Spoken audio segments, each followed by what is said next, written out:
Welcome back to Insibles, everyone. So we have major news. Biden coming out mentioning that he's not putting much sanctions on Russia. And as you guys can see, we had a major bounce back. We had this major pullback as Russia did attack Ukraine. But Biden mentioning that he's not going to put much sanctions on Russia as much as they did expect. He did not add SWIFT banks as many other countries did. And also China did not put sanctions on Russia. So we're going to see if we can continue on with this momentum. So Russia just attacked Ukraine, and we're wondering if Biden's going to add many sanctions here. And as you guys can see, he gets asked if he's going to be adding many sanctions. If sanctions cannot stop President Putin, what penalty can? I didn't say sanctions couldn't stop him. You've been talking about the threat of these sanctions for several weeks now. Yes, but the threat of the sanctions and imposing the sanctions and seeing the effect of the sanctions are two different things. So he's not adding too much sanctions. And as you guys can see, he avoided the question of adding many sanctions after Russia just attacked Ukraine, which the market did react to the upside to. As you guys can see, they continue to ask the same question. They're two different things. And he's going to begin to see the effect of the sanctions. And what will that do? How will that change his mindset here, given he's because attacking it will so Ukraine weaken his country that he'll have to make a very, very difficult choice as to whether to continue to move toward being a second-rate power or, in fact, respond. You said in recent weeks that big nations cannot bluff when it comes to something like this. You recently said that the idea of personally sanctioning President Putin was on the table.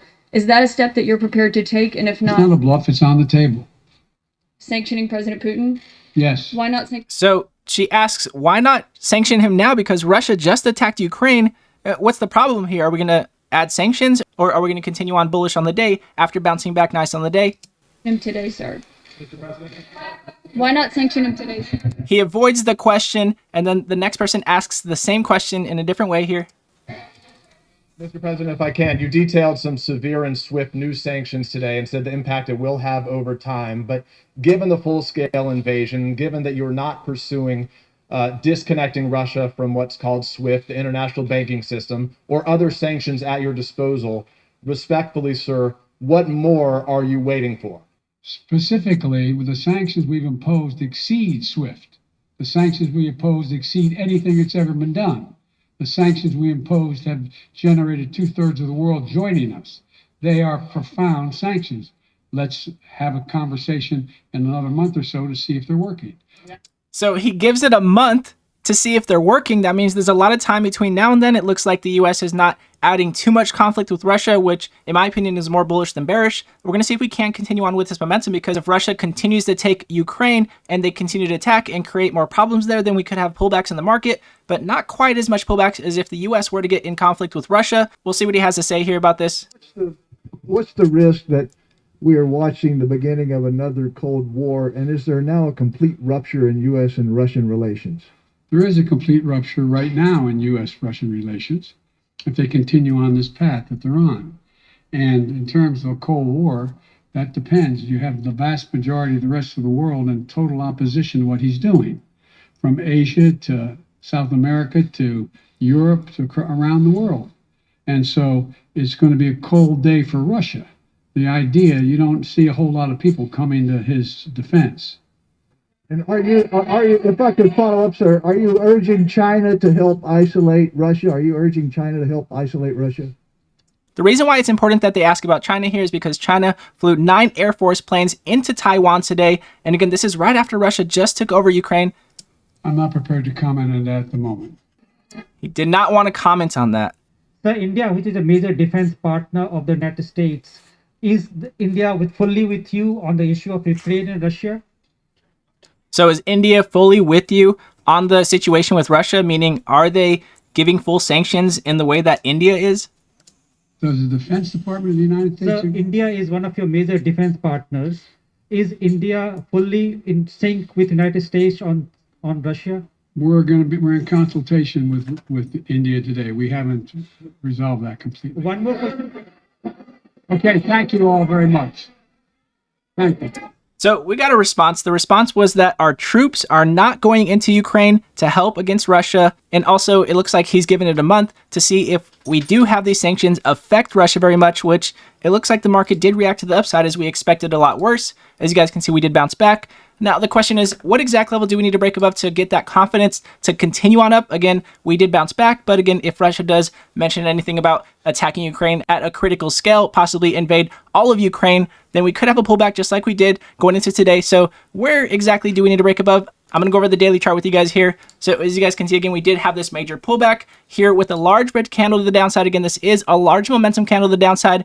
But again, with Biden mentioning that we're not doing too much against Russia to cause even more conflict than what might be already happening and what the market already may have priced in. As you guys can see, we will be looking to see if we can break over 435. Again, 435 is our point that we did mention. If we did continue on down from, then we will be testing 420 to see if we can continue on up from. Now, again, we did have that bounce back over 421 today, which gave us that confidence to continue on up today, but we do need to get over 435 to continue on up to test our 447.50 mark. Again, 447.50 is where we did come up. We got rejected to the upside, and then we did continue on down on this major pullback. As you guys can see, we had our wick to the upside, had our doji candle come out, and then we had our major pullback here. So trying to get back over 435 would give us that confidence to continue on up here in the market. Now, again, if we do get worse news here with Russia, what exact level would I be shorting the market at? As you guys can see, again, we did have a bounce back today on the 5-minute, and as you guys can see, we had a lot of consolidation exactly here at this point at 415. As you guys can see, 415, we did mention yesterday as if we did drop down to 415, then we would have a bounce. And as you guys can see, we did drop down right below it. We had a wick to the downside on the daily chart. As you guys can see, we did continue on up here.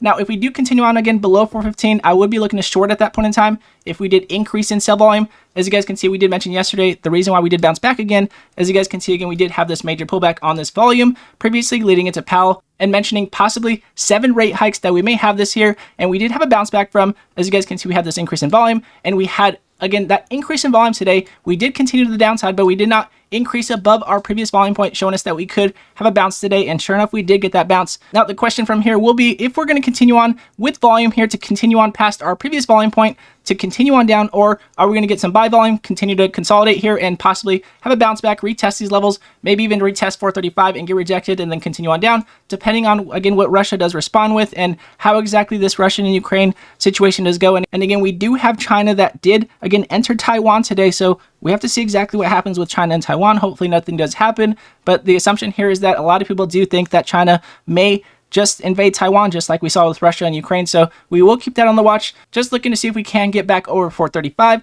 or if we do continue on down, looking for that short here below 415 for that continuation on down. Now, to give you guys kind of a picture of what's going on here, as you guys can see, we have Donetsk and Luhansk. These are the two areas that Putin no longer acknowledges as part of Ukraine. So he did send a lot of troops here, but he also, again, did have troops all the way around Russia, sent a ton of aircraft from Belarus into Ukraine. Belarus was actually helping Russia this whole time with a lot of aircraft that they sent into Russia. So the question yesterday after this attack was if Belarus is going to get any sanctions held against them. It looks like nobody is holding any sanctions against them. So Belarus seems to be out of the picture. And it seems like, again, we're not responding too strongly to Russia invading Ukraine. It looks like we are looking to see if they do continue to invade Ukraine, and we may or may not step in. Again, we do have sanctions that are being held against them. But again, we did react bullish today to Biden because he did mention that we're not sending our own troops into Ukraine. And he also did not mention any SWIFT banks that we were going to be holding against Russia on sanctions. So we'll see if we do bounce back again. We do need to get back over 435, in my opinion, on the SPY. And if we do continue on past 435 with that increase in volume, then we would have that continuation. Now, again, if we do come up and we do get rejected at 435, then we will be looking for that invert head and shoulder here, looking to see if we can get this completion on this invert head and shoulder over 435. Again, no surprise if we do have somewhat of a pullback after we did have this continuation on down, have a pullback and possibly create an invert head and shoulder here. That's what we'd be looking for to have a breakout if we did pull back before 35. And again, if you happen to be interested in intraday perspective breakouts, we mention pre-market news before market open every single day. Any breakout that is worth looking at throughout the day, go to instabulls.com in the description below, and you will never miss a breakout alert today. Again, all of you instabulls that have been coming over and supporting the channel, I appreciate every one of you guys. Much love to every one of you guys. If you guys do like this video, it does help other people find it, and it does help the channel grow, and I do appreciate it very much. And again, God bless you all, and I'll see you guys in pre-market.